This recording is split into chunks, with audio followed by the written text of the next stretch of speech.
Hi, my name's Julie Satchell and I'm one of 3 speakers who are going to give you an introduction to the Fathoming the Future project. This took place between 2022 and 2024 and we're now going to give you what will be a bit of a whistle-stop tour of what the project achieved and the main outputs. The inspiration for the project came from realising during COVID that our volunteer programme had become more limited and obviously with little opportunity for face-to-face contact. We were also really aware that over the pandemic there'd been an explosion of online viewing and accessing digital information and entertainment such as videos and podcasts. And it was within this backdrop that we really started thinking about how we could get more people both interested and involved with maritime archaeology. Over the 30 years that the Trust has been operating, we'd produced a large archive of archaeological data, images and video, some of which was analogue and not very easily accessible, as well as more recent digital material and resources. So we knew that there was a lot of potential for this archive to be brought together in new ways to tell new stories. To give a very brief background to the archive, the Maritime Archaeology Trust started back in 1991 as the Hampshire and White Trust for Maritime Archaeology with the aim of investigating the Solent and South Coast area to promote interest, research and knowledge of the heritage. Over the years, we've explored through diving or wading through the intertidal muds a wide range of ships and boats, and these range from early medieval logboats through to the 16th century Yarmouth Roads wreck, a range of naval and trading vessels from the 18th and 19th centuries through to First and Second World War wrecks. These include underwater wrecks and hulks in the intertidal zone. With prehistoric landscapes, we've worked from the depths of the Mesolithic prehistory at Boldner Cliff off the Isle of Wight through the various levels of land surfaces left by changing sea levels along the New Forest coast and also around the tidal rivers and estuaries. This really underlines how the Solent as a whole area is of absolutely international importance for the preservation of these prehistoric landscapes. We have investigated traces of coastal industries and maritime infrastructure, including hards, landing places, shipbuilding sites, fish traps, oyster beds, salt making, to name just a few. Over this time, there have been lots of technological changes. We've moved from analogue cameras and developing films in the dark rooms to advanced digital photography and the associated software for analysis. This has left us with a legacy of an archive in various formats.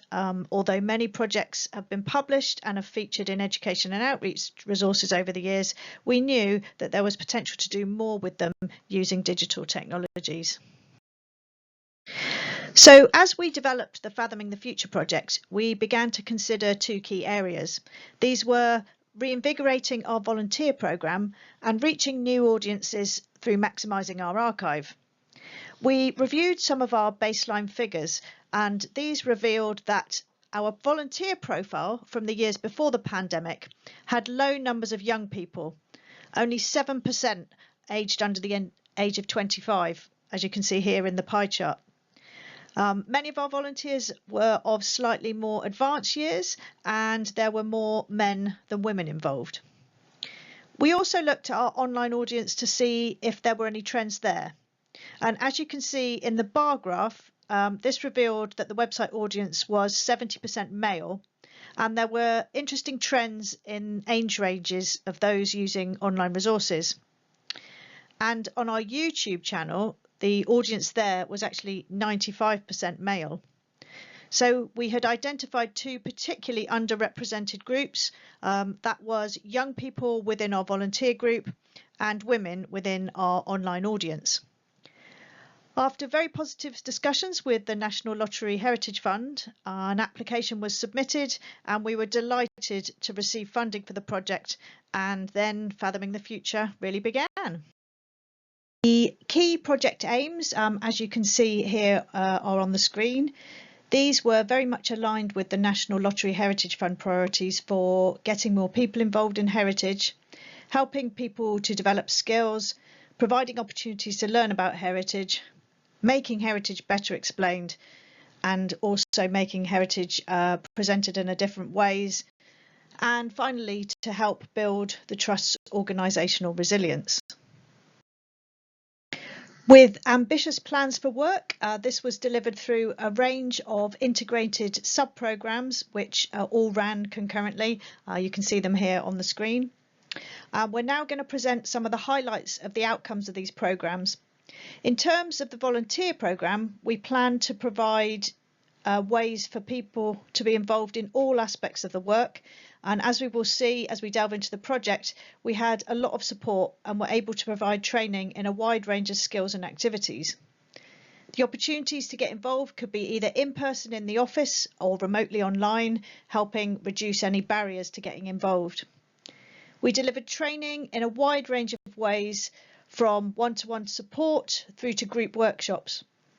And we're going to see the many and varied ways that our volunteers have been involved in the project and have been absolutely vital in its delivery. As we mentioned, the Trust had a very large archive of material from archaeological investigations, and through the amazing efforts of volunteers, we have now digitised copies of previously analogued archive, and we have catalogues for this and also catalogues for Born Digital Archive as well.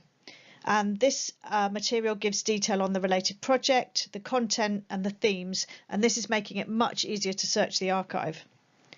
Volunteers were able to use a range of different scanners, become familiar with spreadsheets and practices for logging and our cataloguing archive. And this raw material in the archive supported work throughout the whole project, enabling the development of the range of digital resources.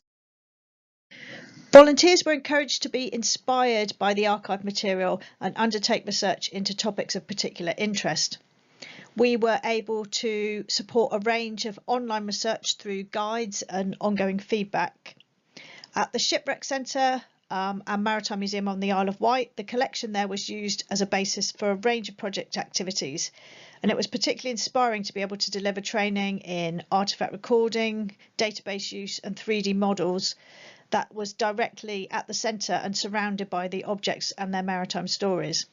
The collection on the Isle of Wight was developed by Martin Woodward, and there is a huge variety of material from sites around the Isle of Wight represented.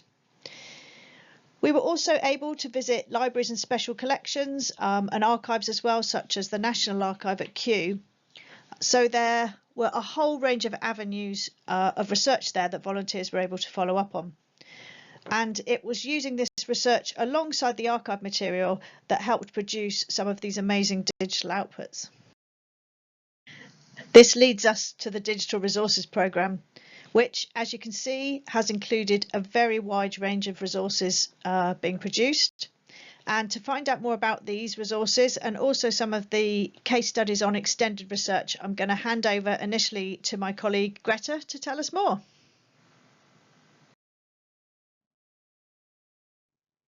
Hello, my name is Greta and I'm a project officer for the Maritime Archaeology Trust.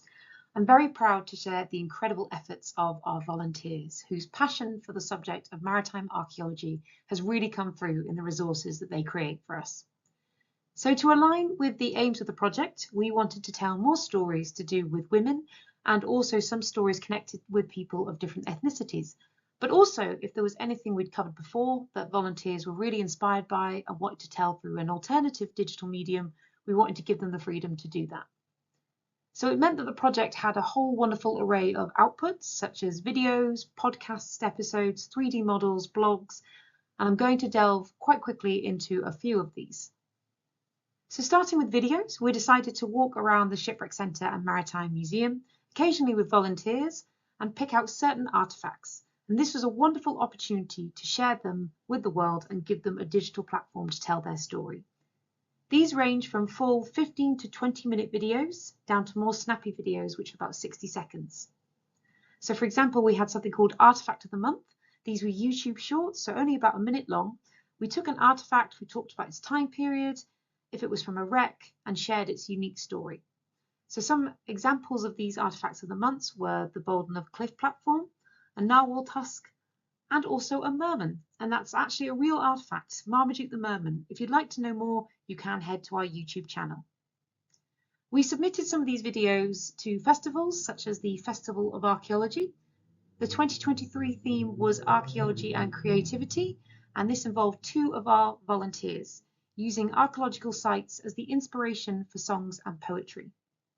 We also had our own festival. Night at the Oscars was held in February of this year, 2024, and this was basically a showcase of the videos on our YouTube channel where the public got to vote for their favourite video.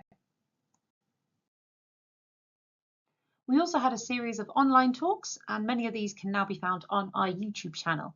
We had something called Talk Tuesdays over the 2023-2024 winter period, where every Tuesday a volunteer or member of staff would speak about an archaeological topic, such as archaeology of the foreshore or submerged prehistory. We also had a kid-friendly talk, Getting the Next Generation into Maritime Archaeology. This one was created by Project Officer Jasmine and done in the summer holidays of 2022.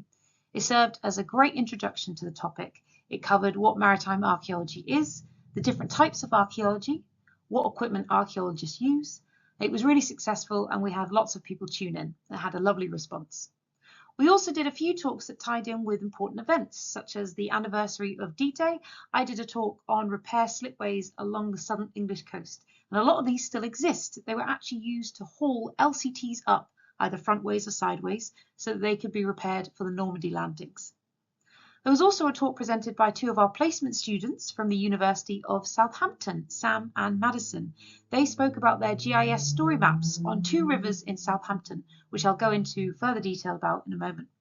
A bit about their research was also talked about and the various discoveries found on the rivers from different archaeological periods. Moving on to audio resources, and before I get into this, I'd just like to take a moment to thank Chris from the Southampton Talking Echo, who kindly let myself and a few volunteers invade the studio to record several of these. These audio resources can be found on our website if you head to our Discovery Hub page. They are on just a variety of topics, and one example was Southampton's preparation for D-Day, and this is actually recorded by one of our volunteers, Maggie Fogg, who you can see recording in the image just to the right there. Some of the resources were then developed into videos, which can be found on our YouTube channel. And we also launched a new podcast as part of the project. It's called Uncharted Maritime Tales. It's hosted by myself, Jasmine and Iro. And there's several episodes out right now. They range from topics covering shipwreck as bases for marine life and also geoarchaeology. These feature a piece of research conducted and read by a volunteer and also a guest segment from an archaeologist. Now, these episodes can also be found on Spotify, Apple Podcasts, and YouTube as well. We also have an array of blogs that were written for this project, 49 in total, in fact, and these feature in our newsletter every month. Lengthwise, they're usually about 1,000 to 2,000 words, and again, they really vary on topic. So some examples, we have women in maritime history. We also had several blogs that told the stories of some wreck sites. We spoke about people who were pioneers in their field, such as Henrietta van Sittert, who was a naval engineer who patented a certain type of propeller. And these blogs are actually a wonderful way for volunteers to tap into their specific interests relating to maritime archaeology and share them with the public. And I'd actually just like to give a special mention here to one of our longtime volunteers, Roger Burns, who has contributed many of these blogs for the project.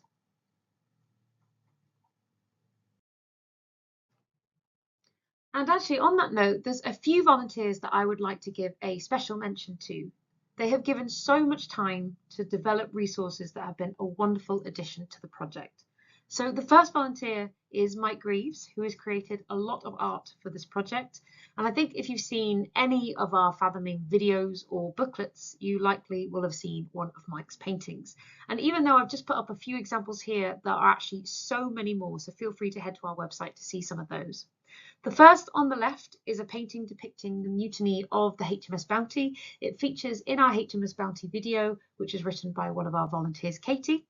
Then in the top middle there, we have a painting of ships in storms, and this actually appeared in our Stories of Fascinating Shipwrecks blog, which you can find on our website. On the right, we have a painting of 3 wrens in the postal room, which was used for a booklet written by one of our volunteers, Maggie, who I'll come to in a little bit.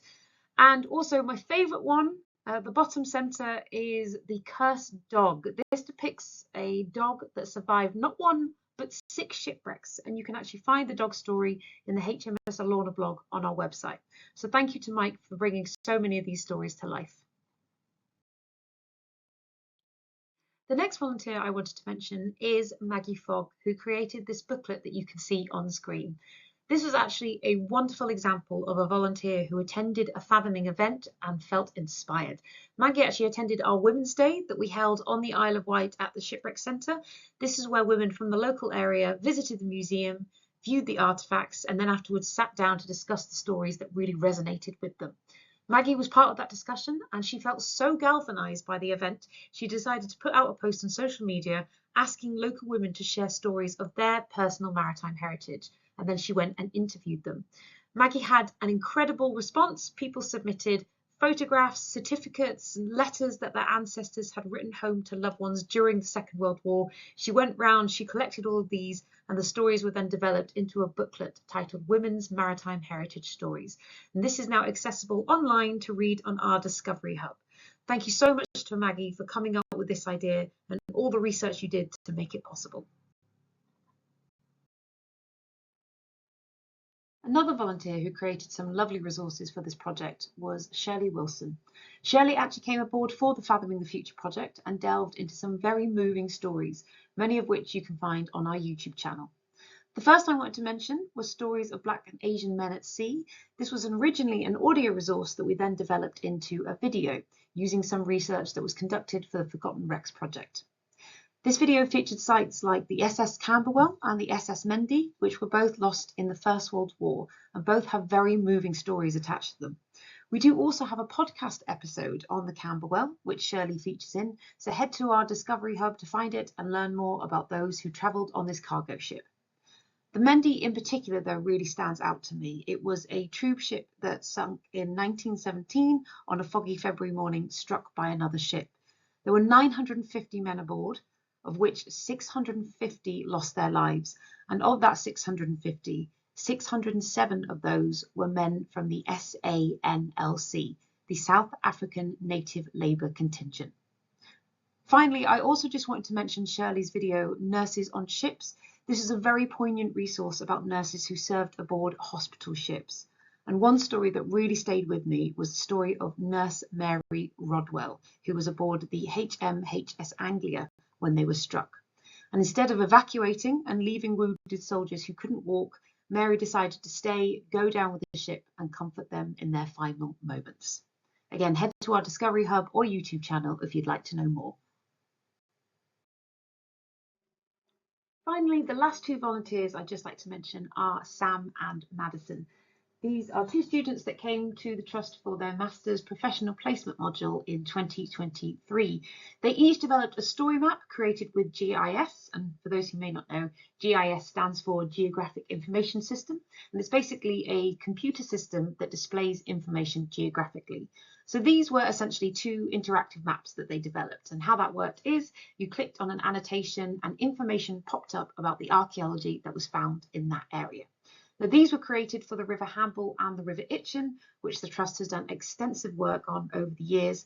And Madison and Sam did an absolutely incredible job of sifting through years of plans, reports, and photographs, all to create a clear timeline of the archaeology of these rivers, starting from the Mesolithic and running all the way up to modern archaeology.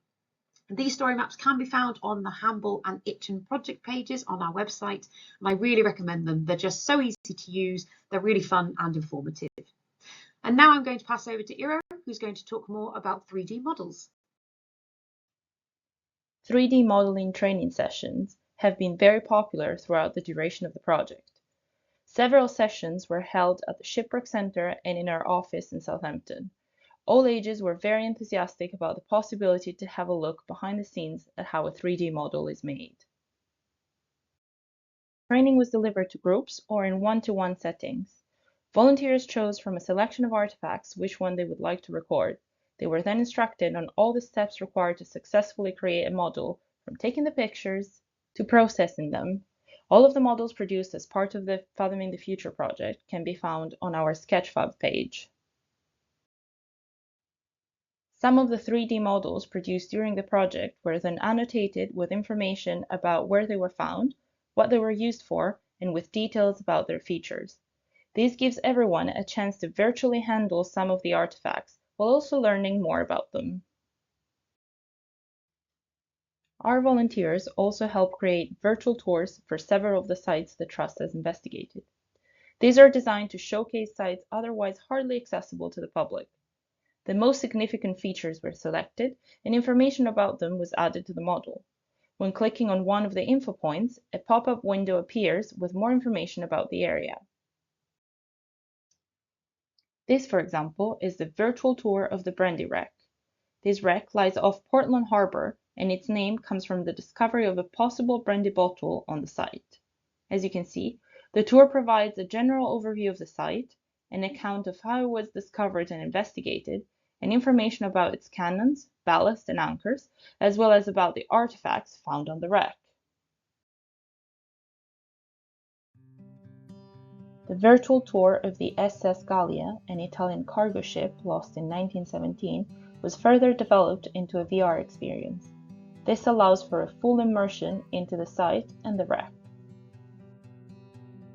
The tour is set in a realistic underwater environment.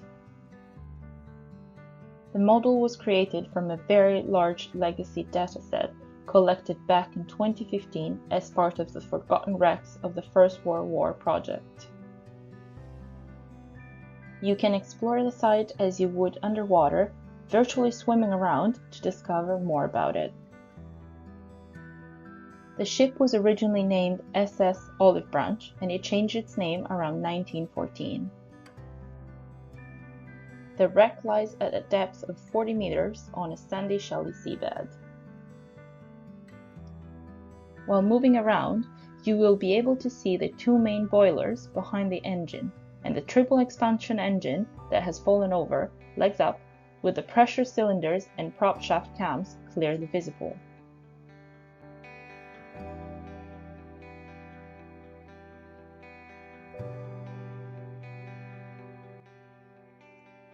The wreck of the SS Gallia is 100 meters long, and even though it has collapsed and split open, it remains an impressive structure and hotspot for marine life.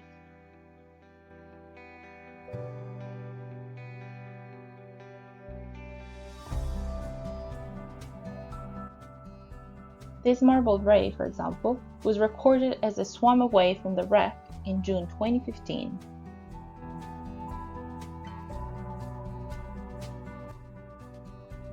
You can explore the wreck from different points of view and perspectives, including using a bird's eye view to see the wreck from above.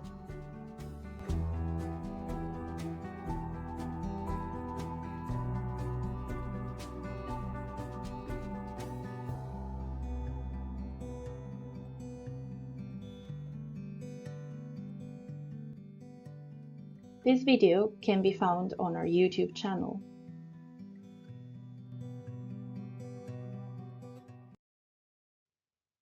These models and many of our resources are now available on the Discovery Hub. The Discovery Hub was launched last year, and it is a new way to access MAT's resources on maritime archaeology and underwater heritage. These can be found on our website under Exploring the Past. Resources are grouped and organized in different categories, including the theme they cover, the type of media they are developed in, and the audience they were designed for. In the audience section, the resources are organized according to the key stage they are suitable for, to help educators choose which ones are better suited for their pupils. Resources are also cataloged by time period.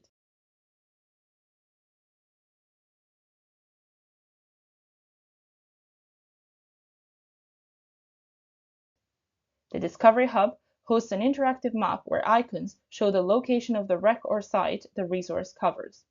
Different types of icons indicate different types of media.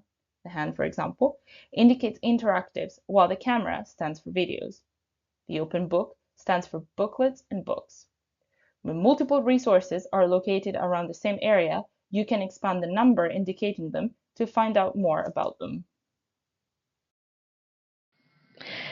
So the huge range of new digital resources that we've just heard about, all of these were then shared and promoted through a wide range of dissemination and events.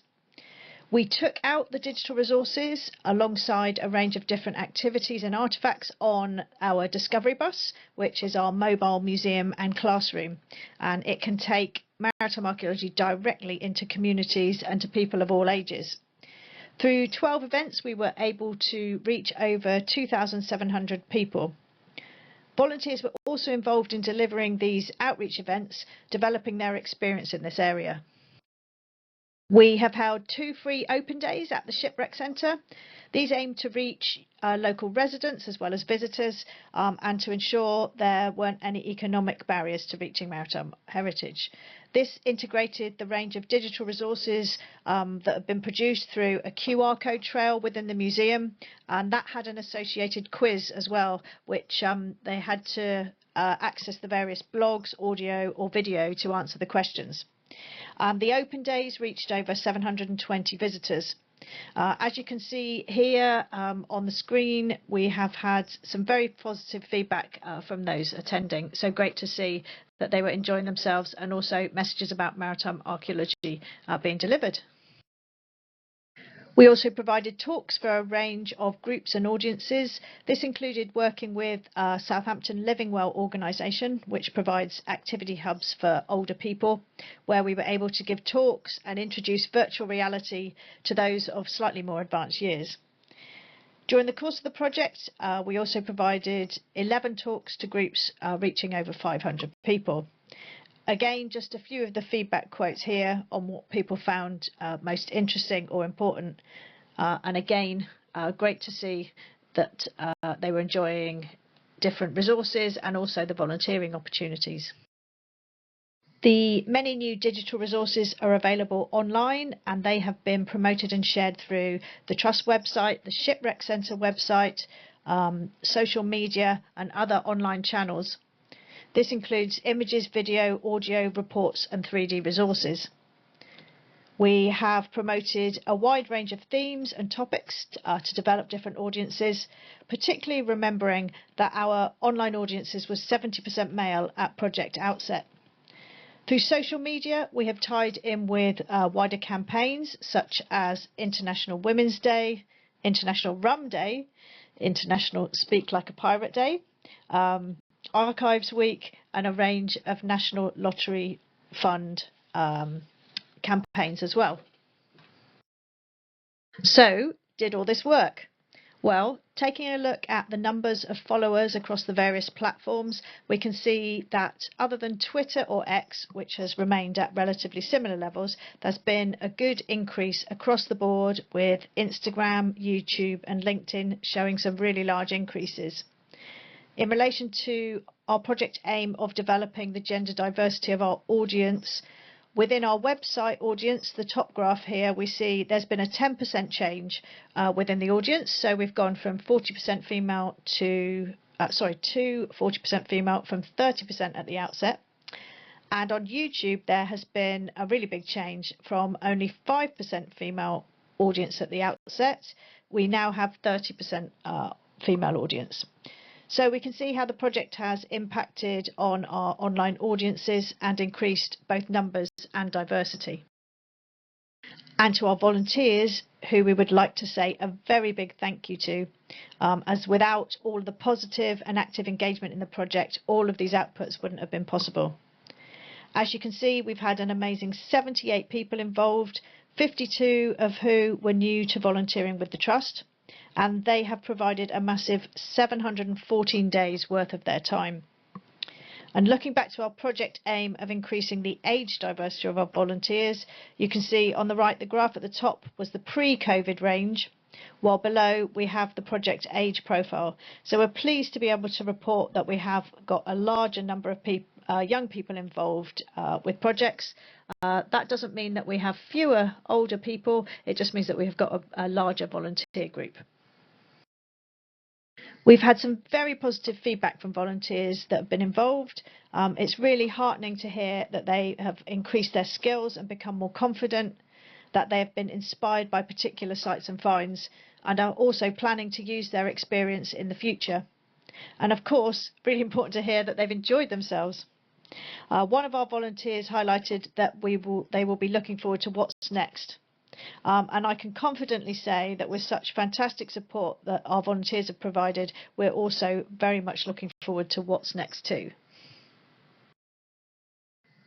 So in summary, it was an incredibly busy 2 years. not just for volunteers but also for staff as well. The project has made a really big contribution. Organisationally, it has allowed us to regrow our volunteer programme. Both staff and volunteers have undertaken training in digital skills which are going to be useful into the future. We now have an archive that's more accessible and usable for the digital age. And the extensive promotion and communication has developed our audiences and increased the reach of the Trust. Of course, a really big thank you to the National Lottery Heritage Fund for supporting this work, but also to our many other funders and supporters who over the years and also now continue to help us develop the work, the archive and our education and outreach programme, and all of these have been given a further boost thanks to the Fathoming project. Thank you.